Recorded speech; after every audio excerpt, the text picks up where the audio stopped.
Hi అండి. నమస్తే. పుస్తకాన్ని చదివి జ్ఞానం సంపాదించుకో. కానీ మనుషులను చదవడం మాత్రం మర్చిపోకు. ఇప్పటి ఈ లోకంలో జ్ఞానం కంటే లోకజ్ఞానమే ముఖ్యం. ప్రపంచంలో దేనినైనా కొలవడం సులభమే. కానీ మనసులో ఉన్న బాధను కొలవడం ఎవరికీ సాధ్యం కాదు.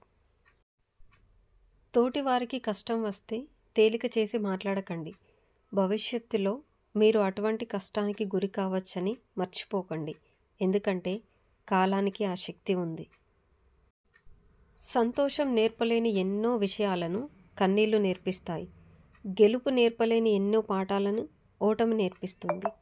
స్నేహం నేర్పలేని ఎన్నో జాగ్రత్తలను మోసం నేర్పిస్తుంది. అందుకే అంటారు కదా, ఏది జరిగినా మన మంచికే.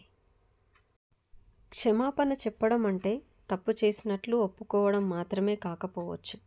బంధాలను గౌరవించడం కూడా కావచ్చు. మనం మాట్లాడే మాటలు ఎదుటి వ్యక్తిని సంతోషపెట్టకపోయినా పర్వాలేదు. కానీ కించపరచకుండా ఉంటే చాలు.